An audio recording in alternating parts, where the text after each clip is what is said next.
Good morning, friends. I myself, Rutudi Patel, lecturer from Parul Institute of Engineering and Technology, Diploma Studies, second shift, welcome you all to the session of the Applied Science 2, that is Chemistry Active Video Learning Program. Today, the chapters that we have selected is your chapter number 1, Atomic and Molecular Structure. Now, what we will do is we will try to understand the different concepts by understanding the atomic structure. The first thing is that we all have to remember is your atom is made up of basically protons, electrons and neutrons. Protons are basically positively charged, electrons are negatively charged and neutrons are neutral in the nature. Nucleus basically is made up of your protons and neutrons that are together known as your nucleons. Now we will draw the structure of atom as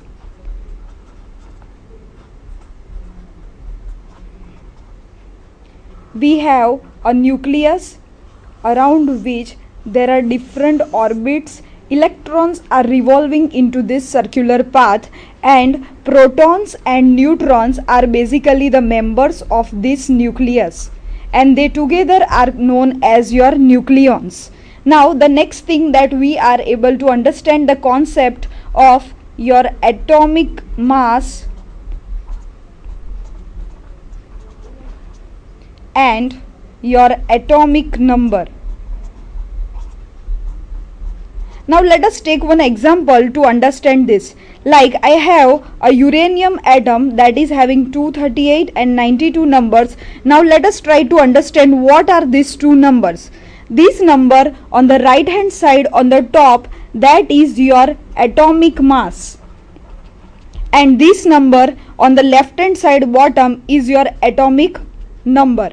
Now you are aware atomic mass is basically the summation of total number of protons and neutrons residing into nucleus, and atomic number is basically the summation of total number of protons residing into nucleus.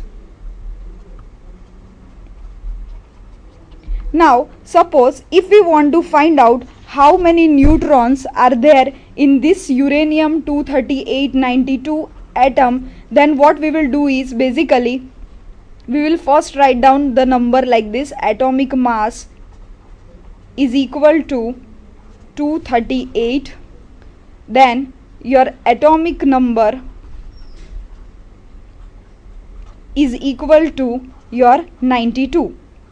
Now you are aware that your mass represents the total number of protons and neutrons in the nucleus, and your atomic number represents total number of protons in the nucleus. So what happens when we want to find out the neutrons in the nucleus? We can put up into some equation like this: P plus N equal to your 238. Now proton number you are already aware that it is 92. Therefore by subtracting it we can easily find out neutron number, that is 238 minus 92, that is equal to your 146. This is your neutron number in the uranium nucleus. This way you can similarly take up another example for your atom uranium 235 92. The first thing that we will find out is your UR indicates your uranium atom.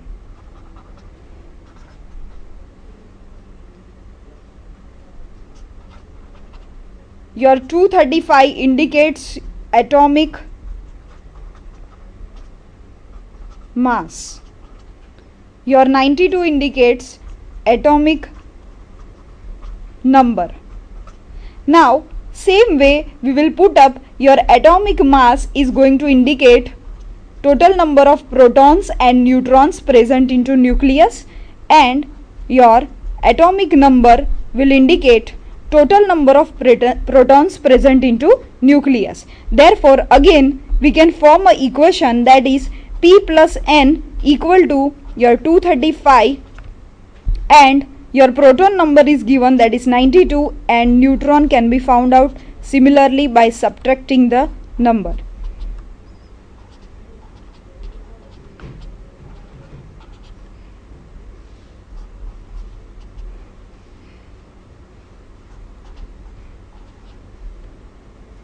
So this is for the case to find out your atomic mass and number of any element can be found out by using this technique. After this, we will take up the concept of your orbit and your orbital. Now what is orbit? Let us write that. It is defined as fixed circular path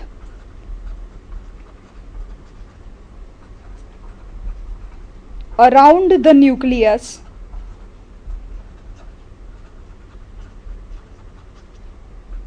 in which electron revolves.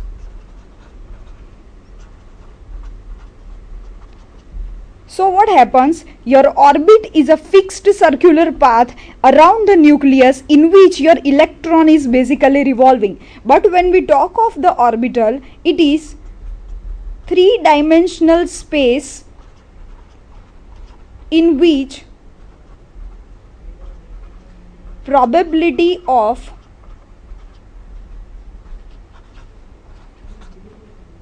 finding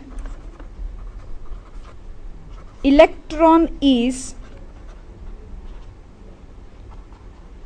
maximum. It means what? Here the electron can be found anywhere into three-dimensional space, that is probability of finding electron is maximum in case of your orbital, while orbit is a fixed circular path around the nucleus in which your electron is revolving. Now orbit will give us idea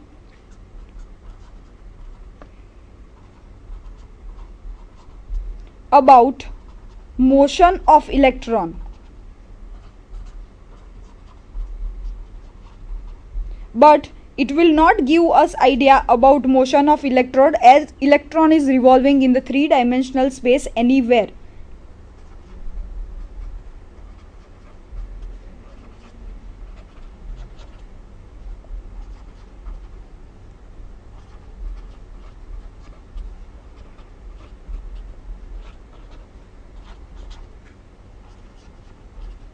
So we can understand here that here we can get idea about motion of electron, but here we don't get idea about motion of electron. Third thing, that is orbit is designated as your K, L, M, N, etc. Here it is designated as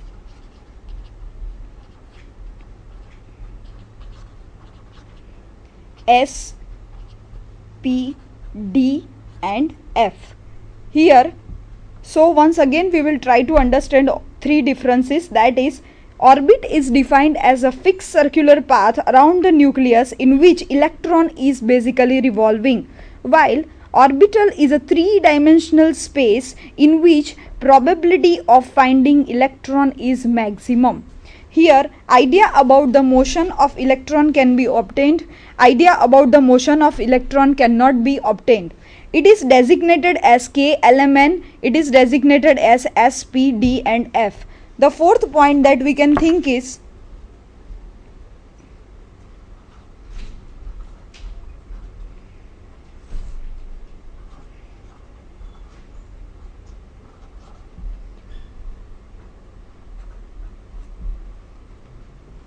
now it is circular in shape,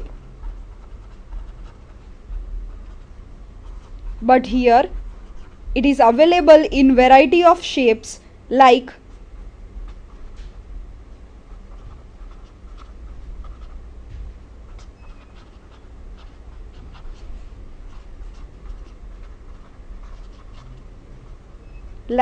your spherical, dumbbell, etc. It means it is found out in circular shape and it is found in spherical dumbbell shapes, etc. Now we will recall the things, how to draw the different orbitals and how to draw the orbit. That is one of the simplest structure. You are already aware that this is a nucleus. Like this you can draw the things. This is your K shell, this is your L shell, this is your M shell. Now I wanted to ask one question, that which shell will have the lowest energy out of K, L, M, N? That is K, L, M, N are the shells. Which shell will possess the lowest energy out of these three shells? My answer is K shell electrons will have lower energy. The reason is that, look here, if you try to understand the reason, there is a nucleus, okay, here there is a K shell. So what happens is that your K shell electrons are very much near to the nucleus. Due to this reason, nucleus holds these K shell electrons very tightly, and due to this they cannot be easily go out of the energy levels, and hence your K shell electrons will possess the lowest energy.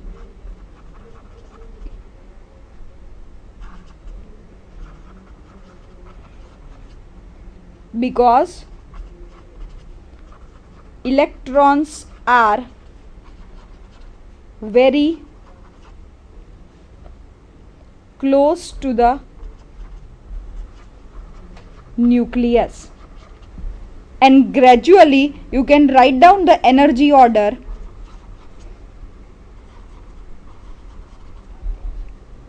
K shell will have lowest energy compared to L shell, L will have lowest energy compared to M shell, M will have lowest energy compared to your N shell. The reason is, as your distance from the nucleus increases, then what happens, energy of that particular shell electrons also increases. So we can write here as distance from nucleus increases,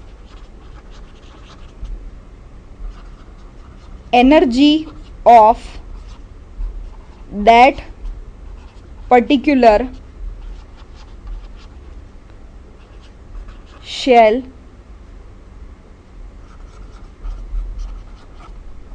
electrons increases.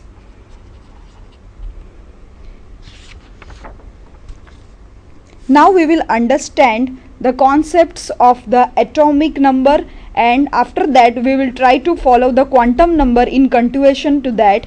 That is, what are these quantum numbers?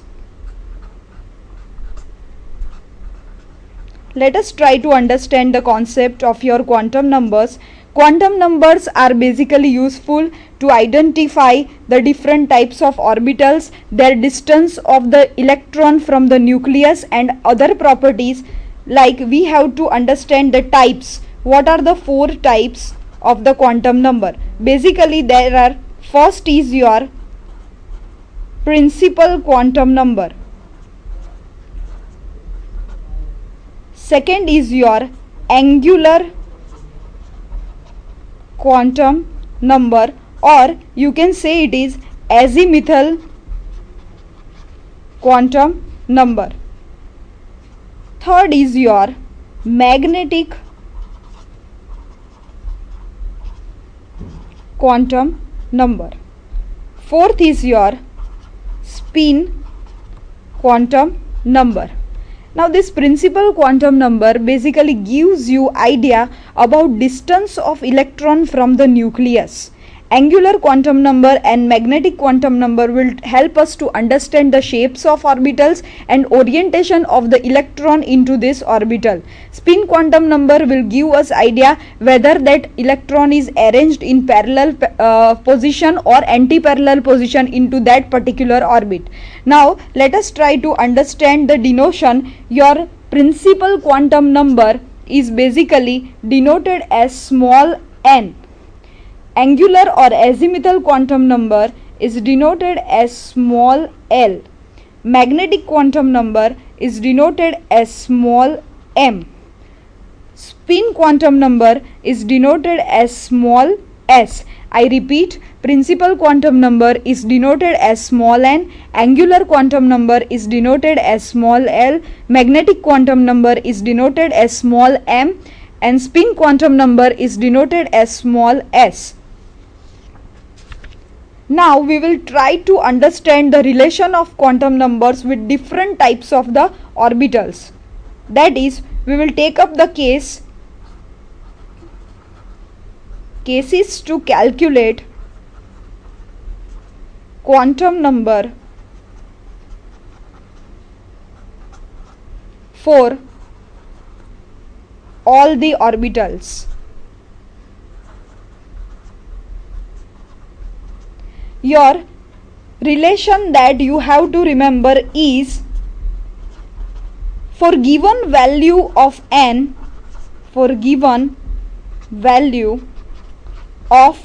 that is for given value of your principal quantum number, you can find out the L value, that is azimuthal quantum number, like L equal to n minus 1.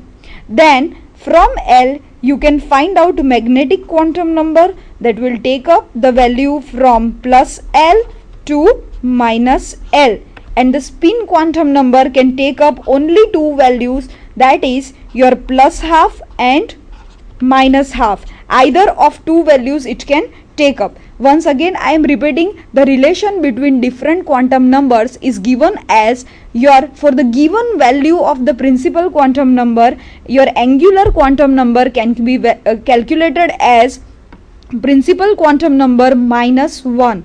Then your magnetic quantum number can take up the value from plus L to minus L. Your spin quantum number can take up the value of plus half and minus half, or any one of them. Okay, that is the thing that you have to remember depending on the pairing or unpaired electron.